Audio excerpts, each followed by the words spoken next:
নমস্কার, বাংলা বার্তা থেকে বলছি সন্ময় বন্দ্যোপাধ্যায়। চিকেন স্নেকে কি কিছু অশান্তি পাকাতে পারে বাংলাদেশে? তাহলে গতি প্রকৃতি পরিস্থিতি শেষ পর্যন্ত বাংলাদেশের কি হবে? এবং এই মুহূর্তে দাঁড়িয়ে পশ্চিমবঙ্গ সীমান্ত, পশ্চিমবঙ্গে এমন একটি সরকার যেখানে বিরাজ করছে, যে সরকারের ওপর ভরসা, বিশ্বাস, আস্থা বিদেশি শক্তি রাখতে পারে। ভারতের কোনো রাষ্ট্রবাদী সরকারের পক্ষে তাদের উপর বিশ্বাস, আস্থা রাখা উচিত নয়, সম্ভব নয়। সীমান্তকে অসুরক্ষিত রাখার ক্ষেত্রে এ রাজ্যের বর্তমান সরকার যে ভূমিকা পালন করেছেন, দিনের পর দিন বর্ডার সিকিউরিটি ফোর্সকে গণশত্রুতে পরিণত করে এবং সার্বিকভাবে সীমান্তকে অসুরক্ষিত করে রাখার ক্ষেত্রে মমতা বন্দ্যোপাধ্যায়ের যে ভূমিকা, মমতা বন্দ্যোপাধ্যায় সরকার প্রশাসনের অ্যাডমিনিস্ট্রেশনের যে ভূমিকা, সেই ভূমিকার প্রেক্ষিতে পাকিস্তান বাংলাদেশে 5 বার পা দিল। আমি আজকে এই বিষয় নিয়ে প্রতিবেদন পেশ করছি, তার কারণ চিকেন স্নেককে নিয়ে ভারত সরকার ইতিমধ্যে তার আকাশ বাহিনী, তার স্থলবাহিনী এবং বর্ডার সিকিউরিটি ফোর্স, তার সঙ্গে এ রাজ্যের বিভিন্ন যারা পুলিশ প্রশাসনের কর্তারা রয়েছেন, জেলা শাসকরা রয়েছেন, তাদের নিয়ে খুব ইন্টেলিজেন্স নেটওয়ার্কের বিশেষ জরুরি বৈঠক করেছেন চিকেন স্নেকের কাছে। আর ঠিক সেই সময় যখন এই প্রতিবেদন পেশ করছি তখন, বা আজকেও এই প্রতিবেদন যেদিন পেশ করছি, তখন শেষ পর্যন্ত পাকিস্তানের একটি প্রতিনিধি দল তারা শেষ পর্যন্ত বাংলাদেশ ছেড়ে চলে যাচ্ছে পাকিস্তানের মাটিতে। এই ঘটনার প্রেক্ষিতে স্বাভাবিকভাবেই প্রশ্ন উঠছে, যদি শিলিগুড়ি করিডোর যাকে বলা হয়, চিকেন স্নেক যেখানে বলা হয় ভারতের বিভিন্ন 7টি রাজ্যের সঙ্গে যে যোগাযোগের যে সরু প্যাসেজটা আছে, সেই সরু প্যাসেজটা কি বাংলাদেশ বিব্রত করতে পারে, ডিস্টার্ব করতে পারে? কেন পাকিস্তান বাংলাদেশকে কি প্রভোগ করতে পারে যে চিকেন স্নেককে ডিস্টার্ব করে দাও? আপনারা জানেন যে মোহাম্মদ ইউনূসের সরকার বাংলাদেশে যারা রয়েছেন তারা বারবার 7 সিস্টার্সকে ভারতের থেকে আলাদা করার নানান ধরনের কথাবার্তা, বিভিন্ন সময় প্রভোকেটিভ কথাবার্তা বলেছেন, এমনকি চীনে গিয়েও বলেছেন। ফলত স্বাভাবিকভাবে প্রশ্ন উঠছে যে বাংলাদেশে এই মুহূর্তে যে সরকার রয়েছে, জামাত সরকার রয়েছে প্র্যাকটিক্যালি, এবং টোটালি একটা উগ্রপন্থীদের সরকার, মোহাম্মদ ইউনূসের নেতৃত্বে মৌলবাদী সরকার বাংলাদেশে রয়েছে। ফলত তারা ভারতবর্ষকে ডিস্টার্ব করার লক্ষ্যে এগোচ্ছে, যদিও আর্থিকভাবে তাদের ব্যাকবোনটা ক্রমশ ভেঙে যাচ্ছে, ক্রমাগত ভেঙে যাচ্ছে। এই প্রতিবেদন যেদিন পেশ করছি তখনও লক্ষ লক্ষ টন চাল এই ভারতবর্ষ থেকে তারা আমদানি করছে, কিন্তু তারা পাকিস্তানের সঙ্গে একটা সৌহার্দ্যের সম্পর্ক শুধু রাখেনি, 5 বার 5টা ডেলিগেশন টিম পাকিস্তানের সামরিক বাহিনী বাংলাদেশে গত 2024 অগাস্ট থেকে আজ পর্যন্ত ঘুরে গেছে। এবং যখন এই প্রতিবেদন পেশ করছি, 5টি সেনা প্রতিনিধি দল যেমন প্রবেশ করেছে, 5-7 দিন বাংলাদেশে তারা থাকছে। আমি লেটেস্ট কতগুলো রিপোর্ট আপনাদের কাছে আজকে পেশ করছি, খুব জরুরি রিপোর্ট। এবং আমি ব্রিগেডিয়ার দেবাশিস দাসের সঙ্গে কথা বলেছিলাম যে এই মুহূর্তে দাঁড়িয়ে চিকেন স্নেককে যদি ডিস্টার্ব করে বাংলাদেশ, কোনোভাবে পাকিস্তান যদি প্রভোগ করে, পাকিস্তান যদি সেখানে একটা ছায়াযুদ্ধ লড়ে, বাংলাদেশ যুদ্ধে বাংলাদেশকে হারানোর ক্ষত মেটানোর যদি চেষ্টা করে, পেছনে যদি চীনের ব্যাকিং থাকে, তাহলে বাংলাদেশের সর্বশেষ পরিস্থিতিটা কী হতে পারে?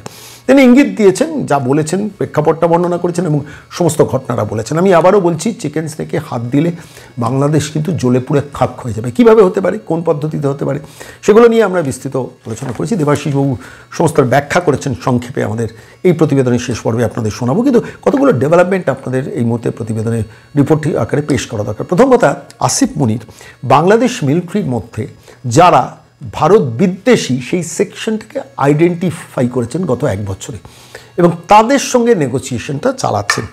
সেখানে 4 ধরনের নেগোসিয়েশন, বিভিন্ন বৈঠক করছেন তাদের সঙ্গে, প্রশিক্ষণ, ট্রেনিং, অর্থাৎ সমস্ত বাংলাদেশ মিলিটারিকে ইকুইপড করার জন্য, যৌথ মহড়া, বাংলাদেশের সঙ্গে পাকিস্তানের যৌথ মহড়ার ব্যবস্থা করেছেন। আপনারা জানেন সাম্প্রতিককালে যে আমন বলে যে মহড়াটা হয়েছিল, সেটা হচ্ছে পাকিস্তানের মানে পশ্চিম রণাঙ্গনে যেখানে মহড়া হয়েছিল, সেখানে পাকিস্তান, বাংলাদেশ, চীন অংশগ্রহণ করেছিল, শ্রীলঙ্কাও পর্যন্ত সেখানে ছিল, বাংলাদেশ নৌবাহিনী সেখানে ছিল। ফলত তাদের প্রশিক্ষিত করার কাজটা পাকিস্তান সেনাবাহিনী একদম প্রকাশ্যে করছে।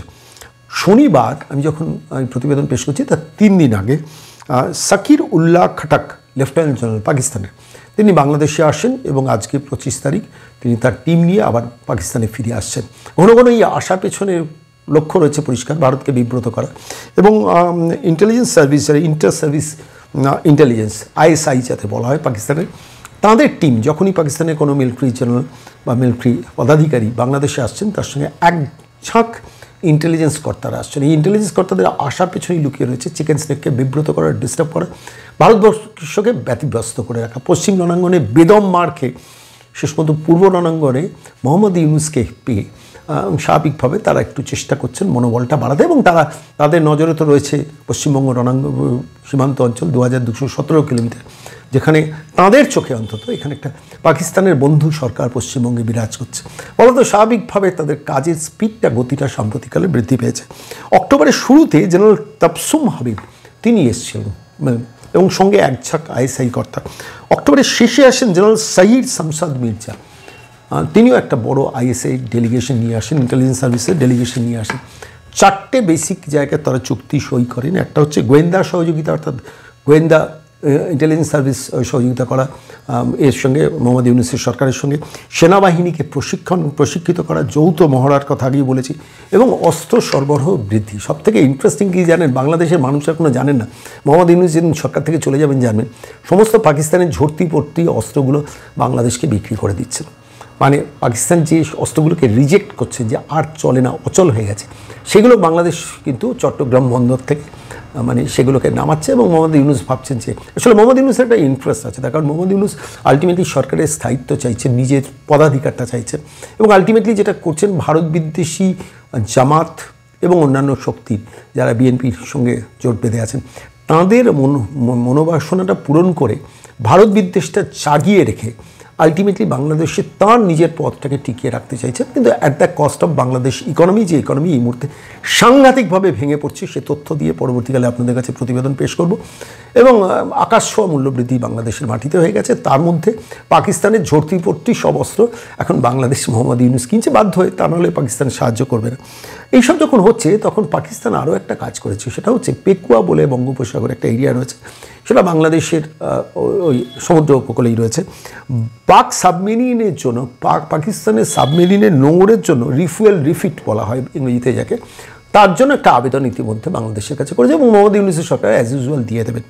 মানে প্র্যাকটিক্যালি মোহাম্মদ ইউনূস দেশটাকে বেঁচে দিচ্ছেন। সেন্ট মার্টিন তো আলটিমেটলি মার্কিন যুক্তরাষ্ট্র আসছে, ফলে তো স্বাভাবিকভাবে পাকিস্তান এবং আমেরিকার কাছে বঙ্গোপসাগরের যেটুকু জনের পেনিট্রেশনের জায়গা আছে সেটাও শেষ করছেন মোহাম্মদ ইউনূস। পরবর্তীকালে বাংলাদেশের এই জনতাই কিন্তু মোহাম্মদ ইউনূসের ফাঁসি চাইবে, আপনাদের শুধু এইটুকু বলে রাখি এই প্রতিবেদনে। আর অন্যদিকে ধরুন মোহাম্মদ ইউনূস যিনি ওয়াকারুজ্জামান, যিনি বাংলাদেশের বর্তমান মিলিটারি জেনারেল, তাঁকে ট্রাস্ট করতে পারছেন না, তার কারণ তার সঙ্গে আওয়ামী লীগের সম্পর্ক খুব ঘনিষ্ঠ ছিল একটা সময়। তাহলে লেফটেন্যান্ট জেনারেল কামাল হাসান তাঁর ওপর নির্ভর করছেন এবং তাঁকে দিয়ে পাকিস্তানের সঙ্গে এই সলা পরামর্শ, এই কূট যুক্তি এবং কূট চুক্তিগুলো তিনি করাচ্ছেন। ঠিক এই পরিস্থিতিতে দাঁড়িয়ে পাকিস্তান প্রভোগ করছে বাংলাদেশকে, অ্যাপারেন্টলি যা রিপোর্ট আসা এসছে এবং ভারত সরকারও সেটা আঁচ করেছে, যে সেভেন সিস্টারের লিঙ্ক লাইনটাকে কেটে দিয়ে ভারতবর্ষকে বিব্রত করতে। পশ্চিম রণাঙ্গনে পাকিস্তান ভারতবর্ষকে হাত দিয়ে কী পরিস্থিতি হয়েছিল সাম্প্রতিককালে অপারেশন সিঁদুরে বুঝেছেন। মান, ইজ্জত, সম্মান, মর্যাদা, শক্তি, ক্ষমতা সব কিছু খুইয়ে এখন পাকিস্তানের স্ট্র্যাটেজি হচ্ছে অপারেশন ইস্ট, অর্থাৎ যে বাংলাদেশ তোমরা আমাদের কেড়ে নিতে বাংলাদেশকে সাহায্য করেছিলে, সেই বাংলাদেশে একটা টোটালি উগ্রপন্থী মৌলবাদী ধান্দাবাজ মোহাম্মদ ইউনূসকে পেয়েছি। সুতরাং তাকে ব্যবহার করে তিনি তার বিনিময়ে তার নিজের স্থায়িত্ব চাইছেন, জামাতদের শক্তিশালী করে ভারত বিরোধী শক্তিকে উত্তেজিত রেখে চাইছেন, আর সেই জায়গা দিয়ে পাকিস্তান ঢুকতে চাইছে। পাকিস্তানকে ভারত কীভাবে ট্রিটমেন্ট দিতে পারে সেটা কিন্তু ব্রিগেডিয়ার দেবাশিস দাস বলেছেন, যে তুমি বাংলাদেশের চিকেন্স করিডোরকে ডিস্টার্ব করলে তোমার কপালে কিন্তু খাইবার পাখতুন আছে। আমি বাকিটা ব্রিগেডিয়ার দেবাশিস দাসের মুখ থেকে আজকে শোনাবো। খুব গুরুত্বপূর্ণ আলোচনা। আমি বলছি আজকের এই প্রতিবেদনের একটা খুব গুরুত্বপূর্ণ দিক আপনাদের কাছে বলি, যেটা আমার বারবার মনে হয়েছে। পাকিস্তান বাংলাদেশ থেকে ভারতকে ডিস্টার্ব করার শক্তি পাচ্ছে, শক্তির একটা জায়গা হচ্ছে এই পশ্চিমবঙ্গ, এবং এই পশ্চিমবঙ্গে এমন একটা সরকার বিরাজ করছে যার সম্বন্ধে পাকিস্তান পার্লামেন্টে জয়ধ্বনি ওঠে। মমতা ব্যানার্জির নাম নিয়ে আলোচনা হয় পাকিস্তান পার্লামেন্টে। তারা জানে যে ভারত বিরোধী একটি শক্তি ভারতের মধ্যে আছে, অর্থাৎ সেই সীমানার থেকে যদি আমরা অপারেট করি বাংলাদেশ কি সবক শিখবে, বাংলাদেশের কী গতি হবে সেটা ভবিষ্যতে বাংলাদেশ বুঝবে। মোহাম্মদ ইউনূসের ফাঁসি বাংলাদেশই চাইবে, কিন্তু এই মুহূর্তে পরিস্থিতি কিন্তু বেশ ঘোরালো, বেশ জটিল, এবং সেই প্রেক্ষিতে দাঁড়িয়ে ওই চিকেন স্নেককে ডিস্টার্ব করলে কী পরিস্থিতি হতে পারে বাংলাদেশের, ব্রিগেডিয়ার দেবাশিস দাস ভারী সুন্দর ব্যাখ্যা করেছেন। নমস্কার স্যার, সন্ময় বলছি। সন্ময় দা নমস্কার। নমস্কার। বলছি পাঁচটা সেনা প্রতিনিধি দল গত কয়েক মাসে বাংলাদেশ সফর করলো, এবং সফর শুধু করলো না, মানে তারা খুব ইম্পর্টেন্ট কতগুলো ব্যাপারে যৌথ মহড়া, অস্ত্র সরবরাহ, গোয়েন্দা সহযোগিতা, এবং তার সঙ্গে তারা পেকুয়া বলে বঙ্গোপসাগরের যে জায়গাটা পাকিস্তান সাবমেরিনের জন্য নোঙর, করার জন্য আবেদন জানিয়েছিলেন। বঙ্গোপসাগরে পাকিস্তানের আগ্রহ নতুন করে বাড়ছে। আমার প্রশ্নটা হচ্ছে, পাকিস্তান যখন একটা ইনভেস্টমেন্ট তো বাংলাদেশে করছে, এনার্জি, রিসোর্স, টাইম সমস্ত কিছু নিয়ে, ইউনুস সেটাকে এনকারেজও করছে, মানে ইউনুস সেটা চাইছো। আমার প্রশ্ন আপনার কাছে সেটা হচ্ছে, এই সিচুয়েশনে দাঁড়িয়ে এমন সম্ভাবনা কি কোনোভাবে আছে যে চিকেন স্নেকে বাংলাদেশ অ্যাটাক করলো, অর্থাৎ বাংলাদেশ থেকে এমন কিছু ডিস্টারবেন্স হলো যেখানে যুদ্ধের পরিস্থিতি হয়ে যেতে পারে? এই প্রথম প্রশ্ন আপনার কাছে। ঠিক আছে দাদা, আমি চেষ্টা করছি আপনার প্রশ্নের জবাব দেওয়ার এবং সেই পরিপ্রেক্ষিতে আরো কিছু বলবার। এবার প্রথম কথা যেটা, যে পাকিস্তানের আপনি যেটা বলছেন যে সেনাবাহিনীর লোকেরা বারবার বাংলাদেশ আসছে, আবার বাংলাদেশ থেকেও সেনাবাহিনীর লোকেরা বারবার ওইদিকে যাচ্ছে। এই প্রবণতাটা বেড়েছে যবে থেকে বাংলাদেশের ইউনূস সরকার হয়, মানে বছর খানেক আগে, প্রায় বছর ঘুরতে চললো। 5ই ডিসেম্বর থেকে আপনি যদি দেখেন, নভেম্বরের শেষে আমরা দাঁড়িয়ে আছি, এবং এই সময়টার মধ্যে একটা বাংলাদেশের সার্বিক চরিত্রের, বাংলাদেশের সার্বিক পলিসি মেকিং এর আমরা একটা পুরোপুরি নতুন ব্যাপার দেখতে পাচ্ছি। সেটা হচ্ছে ভারত বিরোধিতা এবং পাকিস্তান প্রেম।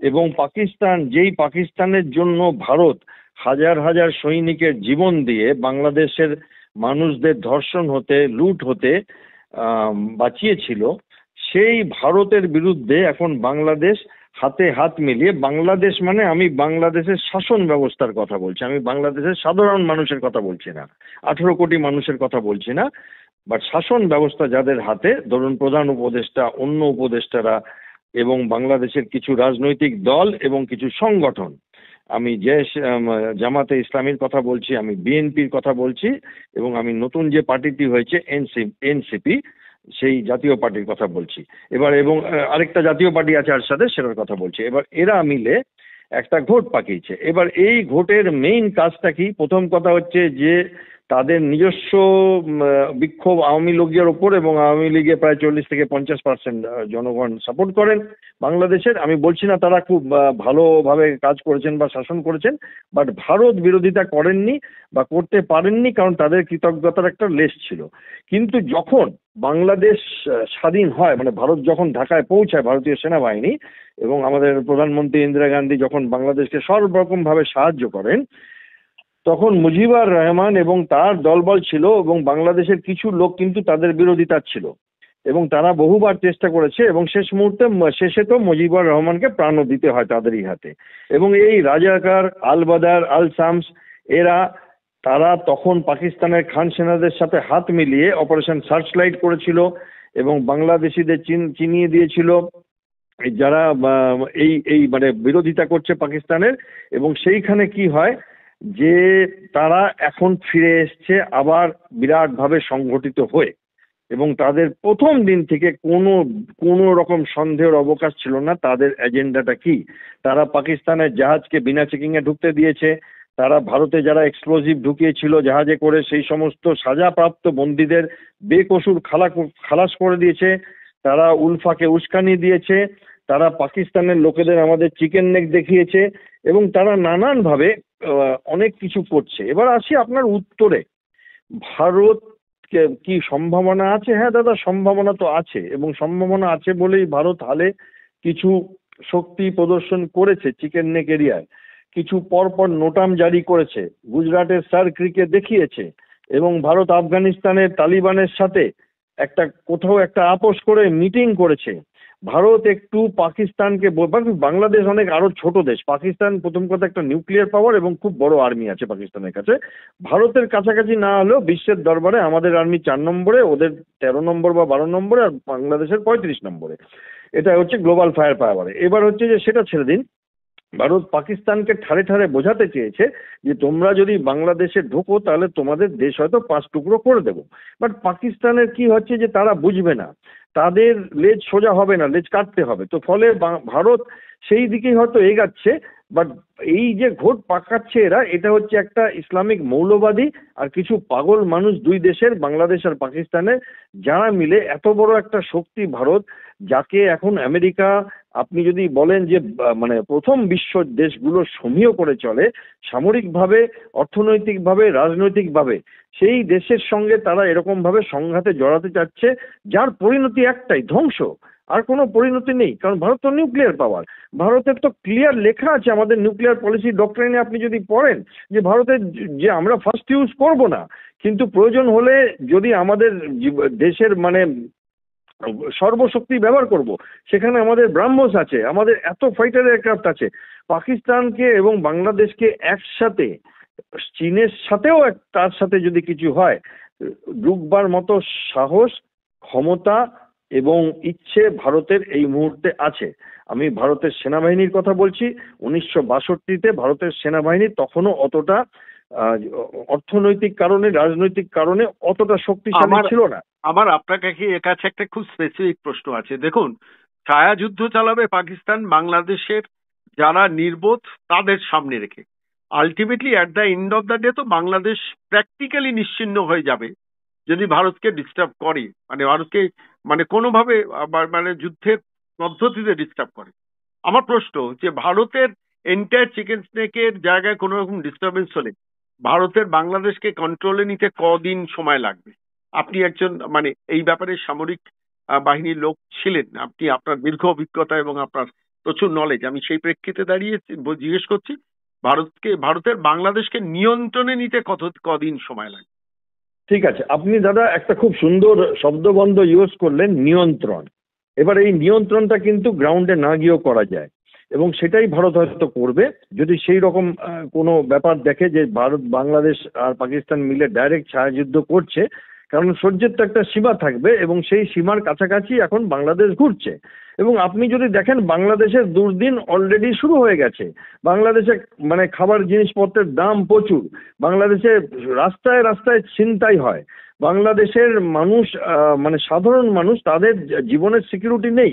এবং বাংলাদেশ এখন, একটা সময় ছিল বাংলাদেশ একটু ভালো ইকোনমি হচ্ছিল, সেখান থেকে বাংলাদেশ অনেকটা পিছনে চলে গেছে, এবং আস্তে আস্তে পাকিস্তানের মতো তারাও IMF এর লোনের ওপরে দাঁড়িয়ে থাকবে। এবং একটা এখনো অবধি বাংলাদেশের গায়ে টেররিজম কান্ট্রি বলে কোনো তকমা নেই, এখনো অবধি ওসামা বিন লাদেনকে বাংলাদেশ থেকে ধরা হয়নি। এরপরে সেটাই হবে। এবার আসি ভারতের কথায়। ভারত জবাব দেবে, ভারত অর্থনৈতিকভাবে জবাব অলরেডি দিতে শুরু করেছে, ভারত কূটনীতিকভাবে দিতে শুরু করেছে। এবার ভারত যদি প্রয়োজন হয় মিলিটারিলি ভাবে দেবে, বাট সেটা কি হবে যে আমার মনে হয় যে মানে মশা মারতে কামান দাগা হয়ে যাবে। এই মুহূর্তে সেটার প্রয়োজন নেই আমার। তার থেকে একটা কথা আছে যে স্ত্রীকে মেরে ঝিকে শিক্ষা দেওয়া, একটা বাংলার অনেক পুরনো প্রবাদ আছে। পাকিস্তানকে আঘাত করলে তখন ওরা বুঝতে পারবে যে আমরা কি ভুলটা করে ফেলেছি, এবং আপনা আপনি তারা সিধা হয়ে যাবে। এবং সেটার দিকে ভারত বোধহয় এগাচ্ছে। আমি যেভাবে দেখছি, খাইবার পাখতুনখোয়াতে অশান্তি হচ্ছে, বালুচিস্তানে অশান্তি হচ্ছে, আফগানিস্তান পাকিস্তানের যুদ্ধ হচ্ছে, এখন দেখছি যে সিন্ধ প্রদেশেও পাকিস্তানের সিন্ধ প্রদেশও একটুখানি রব তুলছে। তো ফলে পাকিস্তান কতদিন এই ডোনাল্ড ট্রাম্পের সঙ্গে চুক্তি করে, আসিম মুনির কতদিন আর কি টিকে থাকতে পারবে এই উইকেটে আমি জানি না। আমার মনে হয় তাদের খুব শীঘ্রই কোনো বন্দোবস্ত হবে, এবং বাংলাদেশের ইউনূস এবং তার দলবল একটা অন্ধ ক্ষমতার লোভে এবং নির্বুদ্ধিতার পরিচয় দিচ্ছে ভারতের মতো বিশাল একটা দেশের সাথে শত্রুর সম্পর্ক ওর বৈরিতা করে। অনেক ধন্যবাদ স্যার, অনেক ধন্যবাদ।